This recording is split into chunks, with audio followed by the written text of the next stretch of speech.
हम्म, हम पिछला बार पढ़ रहे थे, क्या पढ़ रहे थे, ट्रांसपोर्टेशन स्टार्ट किए थे। हमने ये देखा था कि किस तरह से ब्लड लिम्फ यहाँ पर ट्रांसपोर्ट में मदद कर रहा है, किस चीज का एब्जॉर्प्शन कर रहा है ये लिम्फ, फैट का। किसका कर रहा है? फैट का।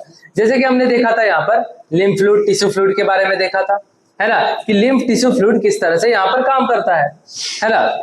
फिर उसके बाद यहाँ पर लैक्टल के बारे में देखा था, है ना, यहाँ पर लैक्टल प्रेजेंट होता है। क्या प्रेजेंट होता है? लैक्टल। और इसी लैक्टल में होते हैं टिश्यू फ्लूइड। क्या होते हैं? Tissue fluid. और टिश्यू फ्लूइड किसमें हेल्प करते हैं? एब्जॉर्प्शन ऑफ फैट्स में हेल्प करते हैं। किसमें हेल्प करते हैं? एब्जॉर्प्शन ऑफ फैट्स में मदद करते हैं। तो लिम्फ के बारे में हमने देखा था कि एक कलरलेस सब्सटेंस है जो कि किसमें मदद करता है? एब्जॉर्प्शन ऑफ फैट में मदद करता है। ठीक है, उसके बाद हमने बहुत सारी चीजें देखी थी कि किस तरह से WBC भी प्रेजेंट होता है इसमें, है ना, इम्यूनिटी भी प्रोवाइड करता है। और ये जनरली लैक्टल में एब्जॉर्ब करता है। क्या करता है? लैक्टल में एब्जॉर्ब करता है। एब्जॉर्ब करने के बाद ये किसमें मिला देता है? जो भी है ब्लड में मिला देता है। किसमें मिला देता है? ब्लड में। सारा का सारा फैट किसमें मिला देता है? ब्लड में मिला देता है। ठीक है, उसके बाद हम बात करते हैं ट्रांसपोर्टेशन इन प्लांट्स के बारे में। इधर बात करते हैं ना, तो इस तरह से यह प्रोसेस हो रहा होता है। पिछले तक बेटे आगे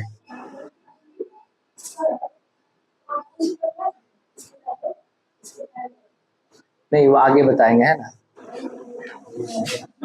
दोबारा बताएंगे।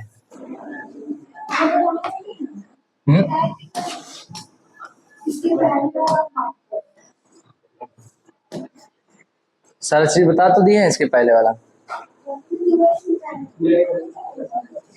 चलो अब इधर ध्यान दो। अब यहाँ पर हम एक डायग्राम बनाते हैं, ये देखो।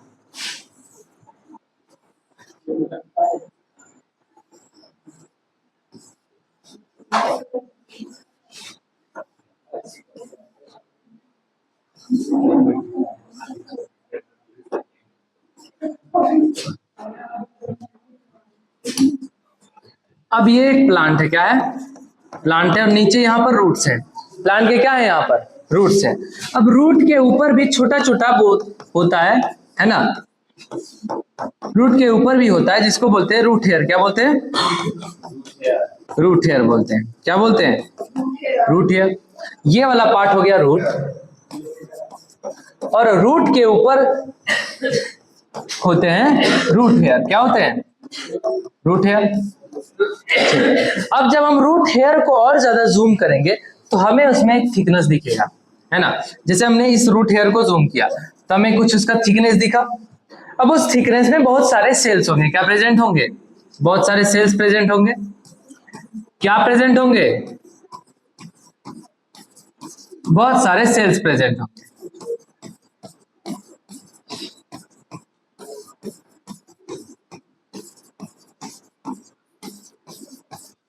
अब ये सेल्स यहां पर प्रेजेंट है। ठीक है, अब यहां पर ध्यान दो, ये जो रूट है ये पूरा का पूरा किसमें है? सॉइल में है। किसमें है? सॉइल में। रूट जो है पूरा का पूरा किसमें है? सॉइल में। यानी इसके चारों तरफ क्या है? सॉइल। क्या है? तो सॉइल के आसपास यहां पर देखो, ये हिस्सा सॉइल है। क्या है? सॉइल। सॉइल में क्या होंगे? सॉइल के पोर में क्या होगा? वाटर। क्या होगा? वाटर। सॉइल के पोर में क्या होगा? Water molecules. क्या होंगे? Water molecules. अब यहां पर सेल में हो गया वाटर की कमी। क्या हो गया? वाटर की कमी, यानी कंसंट्रेशन ऑफ वाटर कम हो गया। और बाहर जो है सॉइल में बात करें, सॉइल में वाटर कंसंट्रेशन हाई हो गया। अब बताओ क्या होगा? डिफ्यूजन हो जाएगा। डिफ्यूजन हो गया, ऑस्मोसिस होगा। हम डिफ्यूजन भी उसको बोल सकते हैं क्योंकि डिफ्यूजन तो यूनिवर्सल है, किसी भी पार्ट का हो रहा है, पर इसको हम क्या बोलेंगे? ऑस्मोसिस बोलेंगे। क्या बोलेंगे? ऑस्मोसिस बोल सकते हैं। हर ऑस्मोसिस डिफ्यूजन है, पर हर डिफ्यूजन ऑस्मोसिस नहीं है, तो इसको ऑस्मोसिस बोल दिए। यानी कि सारा का सारा मॉलिक्यूल्स वाटर, है ना, धीरे धीरे अंदर आने लगा और सेल्स के पास जाने लगा। तो रूट हेयर के पास क्या चला गया? वाटर चला गया। क्या चला गया? वाटर। वाटर जाने के बाद रूट हेयर्स के बाद कहां पर जाएगा? रूट हेयर्स के बाद कहां पर जाएगा? रूट वाले सेल्स में जाएगा। किस में जाएगा? रूट वाले सेल्स में जाएगा। फिर रूट वाले सेल से फिर आगे फर्दर आगे स्टेम में जाएगा। तो इसी तरह से वाटर का मूवमेंट होता है। सबसे पहले सॉइल में वाटर होता है, सॉइल से जाता है रूट हेयर में। किसमें जाता है? Cells of the root hair में जाता है। Cells of the root hair में जाने के बाद वो कहां पर जाता है? रूट में जाता है। कहां पर जाता है?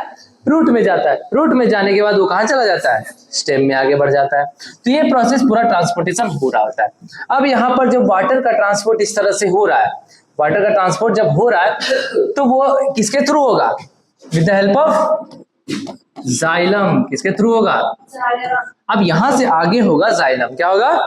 जाइलम। किससे होगा? जाइलम से होगा। और ये तो वाटर का हो गया। किसके लिए? वाटर का हो गया। और फूड के बारे में बात करें तो वो किससे होगा? फूड के बारे में बात करें तो फ्लोएम से होगा। किससे होगा? फ्लोएम। ये बात क्लियर है? अब यहां पर ट्रांसपोर्टेशन इन प्लांट्स में यहां पर डालो ट्रांसपोर्टेशन ऑफ वाटर, है ना, ट्रांसपोर्टेशन ऑफ वाटर टॉपिक डाल के ये वाला डायग्राम बना लो एक बार।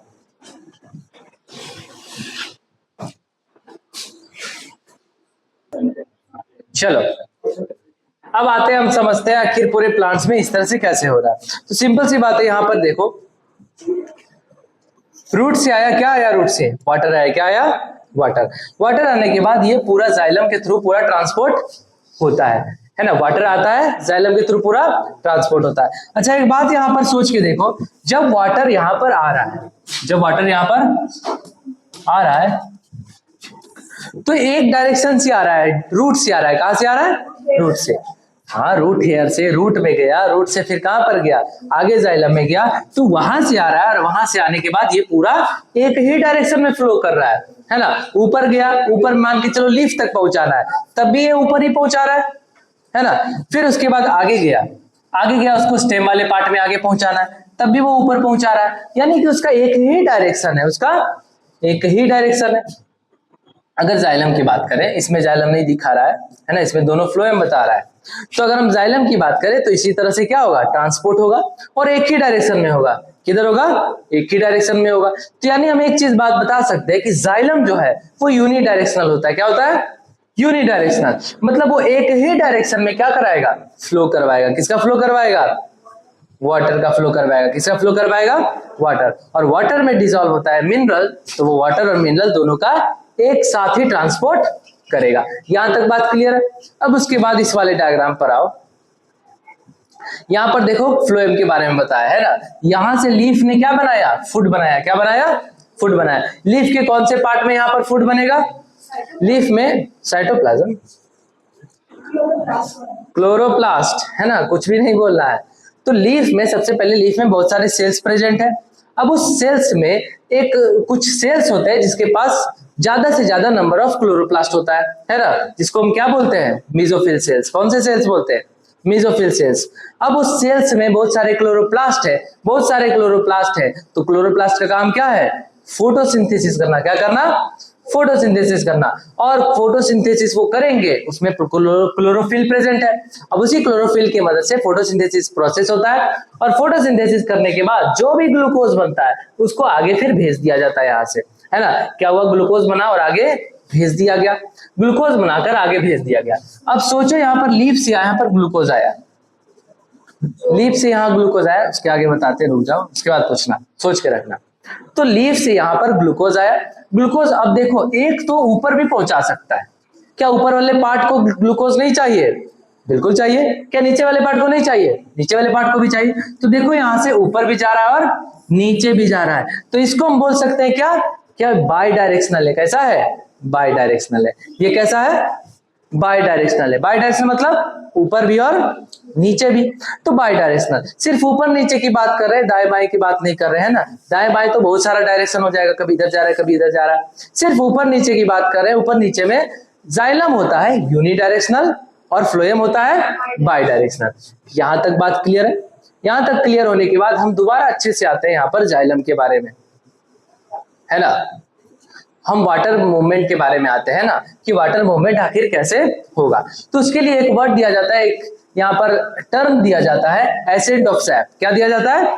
Acid of SAP. इसमें यह बताया जाता है कि पूरा प्रोसेस जो हो रहा है, जो प्रोसेस हो रहा है रूट के थ्रू, यहाँ पर वाटर आ रहा है और वो वाटर पूरे के पूरे जाइलम में ट्रांसपोर्ट हो रहा है। और जिस तरह से हो रहा है by the help of root pressure, है ना, अगेंस्ट ग्रेविटी हो रहा है, उसी तरह से वो पूरा प्रोसेस ही क्या कहलाता है? Ascent of sap. इसलिए इसने बोला है the upward movement of water. क्या बोला है? अपवर्ड मूवमेंट ऑफ वाटर यानी वाटर का ऊपर की ओर जाना, and minerals from the root to the upper part of the plant, root से लेकर कहां पर जाता है, upper part of the plant में जाता है, अगेंस्ट द ग्रेविटी, किसके अगेंस्ट में, ग्रेविटी के अगेंस्ट में, क्योंकि जब भी वाटर ऊपर जाएगा ग्रेविटी उसको नीचे खींचने की कोशिश करेगा, तो वो कुछ ना कुछ एक्स्ट्रा फोर्स लगाकर क्या करता है, उसको ऊपर खींचता है। और वही फोर्स के बारे में पढ़ेंगे, उसमें है ना, एक आता है रूट प्रेशर आता है, एक आता है ट्रांसपिरेशन। क्या आता है, ट्रांसपिरेशन, एक रूट प्रेशर एक ट्रांसपिरेशन, दोनों की मदद से क्या करता है, वो पानी को ऊपर खींचता है और ऊपर ले जाता है। अब वो कैसे कैसे प्रोसेस होगा वही आगे हम पढ़ेंगे। तो यहाँ तक against gravity via xylem tissue, किसके थ्रू, जाइलम टिश्यू के थ्रू करता है ना, is called accent of SAP बोलते हैं, इसी को क्या बोलते हैं, एसेंट ऑफ सैप। अब इस वाले डेफिनेशन को जल्दी से नोट कर लो।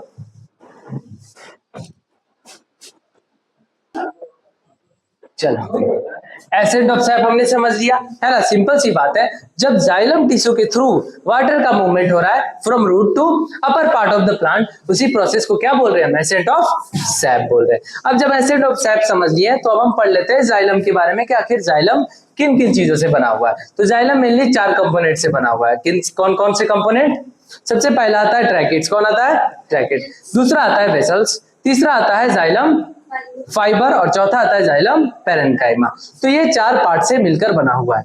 जैसे हम बात करें, ये जाइलम जो है ये एक वस्कुलर बंडल का हिस्सा है, किसका हिस्सा है, वस्कुलर बंडल। अब वस्कुलर बंडल समझ लेते हैं क्या होता है। जब हम बात करें प्लांट के बारे में, किसके बारे में, प्लांट के बारे में, तो प्लांट का जो ट्रांसपोर्ट सिस्टम होता है उसमें वस्कुलर बंडल होता है। क्या होता है, वस्कुलर बंडल।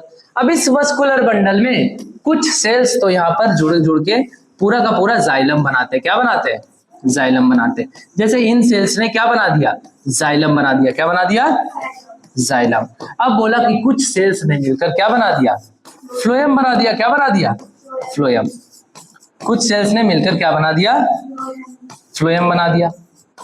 अब इसे जाइलम और फ्लोएम एक साथ जो कंबाइन होता है इसी को बोलते हैं हम, क्या बोलते हैं, वेस्कुलर बंडल। क्या बोलते हैं, वेस्कुलर बंडल। वेस्कुलर बंडल मतलब ही समझो कि हमने क्या लिया, बहुत सारे पेन लिए, पेन को क्या दिया, बंडल में एक साथ रख लिया, एक साथ बंडल में रख लिया तो उसमें बहुत सारे पेन आ गए, हो सकता है कुछ रेड आ गए, कुछ ब्लैक आ गया, कुछ ब्लू आ गया, तो इसको पूरा बंडल बोल देते। क्या बोल देते, बंडल। उसी तरह से वेस्कुलर बंडल में कुछ होता है यहाँ पर जाइलम, कुछ यहाँ पर जाइलम है और कुछ क्या है, फ्लोएम है। किसका पार्ट है, फ्लोएम वाले पार्ट है। ठीक है। अब जाइलम वाले पार्ट में भी बहुत सारे अलग अलग टाइप के सेल्स मिलकर यहाँ पर बनाए होंगे। अब जैसे अलग अलग टाइप के सेल कौन कौन से मिलकर बनाए होंगे, जाइलम में ट्रैकिड्स होगा, वेसल्स होगा, जाइलम फाइबर और जाइलम पैरेन्काइमा होगा। यहां तक बात क्लियर है। अब xylem is made up of 4 types of cell, यहाँ पर लिखा हुआ है ट्रैकिड्स। सबसे पहले बात करें ट्रैकिड और वेसल के बारे में, तो जो कंपोनेंट, मेन कंपोनेंट होता है यहाँ पर वो डेड होता है। क्या होता है, डेड होता है। यहां से ये तीनों कंपोनेंट होते हैं डेड। क्या होते हैं, डेड सेल से बने होते हैं। ये भी डेड सेल से बना होता है और ये भी डेड सेल से बना होता है। सिर्फ एक ही कंपोनेंट होता है जो लिविंग होता है, वो होता है जाइलम पैरेन्काइमा। एक बात सुन लो, कहीं भी वर्ड पैरेन्काइमा आया, पैरेन्काइमल सेल हमेशा लिविंग होता है, हमेशा लिविंग होता है। पैरेन्काइमल सेल हमेशा लिविंग होता है। फाइबर हमेशा डेड होगा, फाइबर हमेशा डेड होगा, क्योंकि फाइबर का काम होता है सपोर्ट करना। क्या करना, सपोर्ट करना। तो सपोर्ट के लिए एक चीज लगा दिया, उसी तरह से फिक्स रहेगा। अब उसको न्यूट्रिशन दे देके, झूठ मूठ का न्यूट्रिशन देके उसका एनर्जी बर्बाद नहीं करना है ना, तो इसीलिए उसको जैसा है वैसा बना देता है, और एक बार बन गया उसको अब न्यूट्रिशन देना बंद कर देगा, वो मर जाएगा, डेड हो जाएगा, और उसी तरह से वहां पर हमेशा रहेगा। तो इसी तरह से यहाँ पर डेड सेल ही हमेशा होगा फाइबर। अब यहाँ पर हमेशा फाइबर क्या होगा, डेड, और पैरेन्काइमा लिविंग होगा। यहां से एक चीज मेरे दिमाग में चला गया। अब उसके बाद ट्रैकिड और वेसल के बारे में बात करते हैं। ये दोनों होते हैं डेड सेल। क्या होते हैं, डेड सेल। डेड सेल होने के साथ ये काम क्या करते हैं, तो ये जो जाइलम फाइबर है यहाँ पर, जाइलम फाइबर करेगा सपोर्ट। क्या करेगा, सपोर्ट। पर ये दोनों मिलके एक पाइप जैसा, डक्ट जैसा स्ट्रक्चर बनाता है। जैसे क्या हुआ, ये जो ट्रैकिड है इसका शेप होता है लगभग इस टाइप का शेप होता है ना, स्पिंडल शेप होता है। कैसा होता है,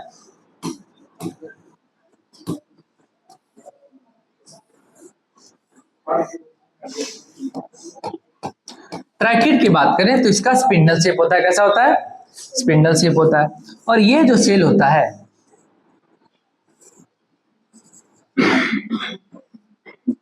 ये थोड़ा इस शेप का होता है ना। वेसल क्या होता है? इस शेप का होता है। नाम से ही पता चल रहा है वेसल। वेसल मतलब एक पाइप के बारे में बात कर रहा है। इसके बारे में, पाइप के बारे में बात कर रहा है। तो वेसल का स्ट्रक्चर कुछ ऐसा होता है और ट्रैकिड का कुछ ऐसा होता है। ये दोनों कुछ इस तरह से होते हैं, कुछ इस तरह से बने होते हैं कि आराम से ट्रांसपोर्ट यहाँ पर कर सके। जैसे यहाँ पर ये बना दिया, यहाँ पर ये क्या बना दिया, ये यहाँ पर ट्रैकिड बना दिया, और इसी में यहाँ पर इस तरह से जुड़े होते हैं, है ना, वेसल जुड़े होते हैं। क्या जुड़े होते हैं? वेसल जुड़े होते हैं। अब जब भी वाटर यहां से आएगा तो आराम से ट्रांसपोर्ट करना शुरू कर देगा। यानी कि एक पाइप बनाने का काम कर रहा है। ये दोनों एक पाइप बनाने का मटेरियल है, जहां से क्या होगा, वाटर का फ्लो होगा। तो ये दोनों का काम समझ में आ गया, है ना। एक तो ये डेड सेल होता है, दूसरे क्या होता है, स्पिंडल शेप होता है। क्या होता है? स्पिंडल शेप होता है ना। और ये वेसल भी डेड होता है। और दूसरा ये डक्ट शेप होता है। कैसा शेप होता है? Duct shape. ठीक है, यहां तक बात क्लियर है। और दोनों मिलकर क्या बना देते हैं, एक डक्ट पूरी तरह से बना देते हैं, जहां से क्या हो, वाटर पास होगा। ये वाटर है, क्या है, water, water and minerals, water and minerals यहां से इस तरह से पास आउट होगा। फिर यहां जाइलम फाइबर आ गया।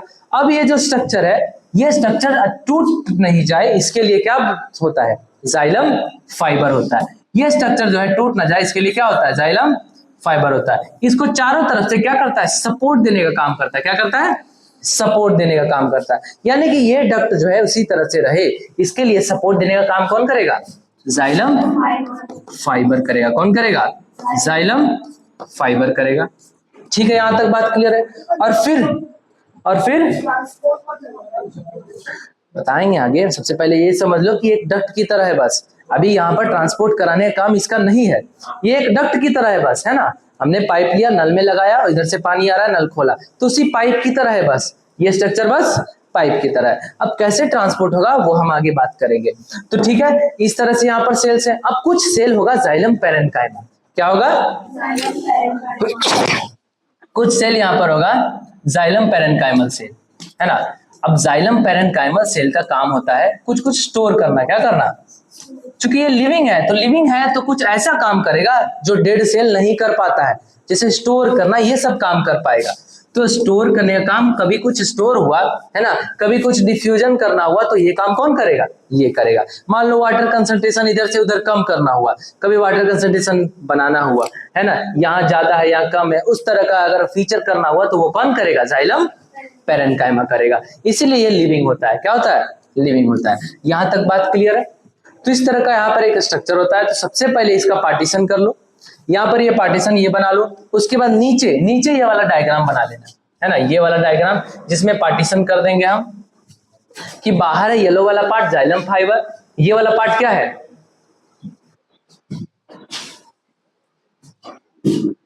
ये वाला पार्ट है तुम्हारा ट्रैकिड्स, वेसल्स है। ये वाला पार्ट क्या है, वेसल्स है। ये वाला पार्ट तुम्हारा ट्रैकिड है। और यहां पर कुछ पैरेन्काइमल सेल्स है। तो जाइलम पैरेन्काइमा, है ना। तो इस तरह से जल्दी से एक बार इसको नोट कर लो।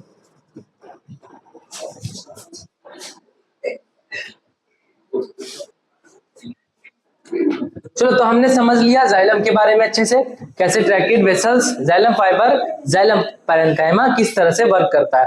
अब हम आ जाते हैं, एक क्वेश्चन कर लेते हैं सीबीएसई पैटर्न पे, है ना। एक मस्त सा क्वेश्चन है। क्वेश्चन क्या कह रहा है, which of the following components of xylem are main water conducting channels. कौन सा ऐसा मेन वाटर कंडक्टिंग चैनल है, वेसल एंड ट्रैकिड्स। कौन सा आंसर होगा, वेसल एंड ट्रैकिड। ये तो बहुत आसान क्वेश्चन है, जल्दी से इसको नोट कर लो। क्या होगा आंसर, वेसल्स एंड ट्रैकिड्स। चलो जरा, हमने ये क्वेश्चन देख लिया, इसका आंसर क्या होगा, वेसल एंड ट्रैकिड, सी होगा इसका आंसर। जल्दी से इसको नोट कर लो, आगे बढ़ते हैं। आगे बढ़ते तो इस प्लांट के बारे में है यहाँ पर, है ना, किस तरह से वाटर जो एब्जॉर्ब होकर आगे पहुंच रहा है अलग अलग पार्ट्स में। तो सबसे पहला वाटर जो एब्जॉर्ब हुआ, कहां से एब्जॉर्ब हुआ? वाटर एब्जॉर्ब कहां से हुआ? रूट, है ना, सॉइल से एब्जॉर्ब हुआ। कहां से हुआ? वाटर इन सॉइल है, तो यहां से क्या हो गया? अरे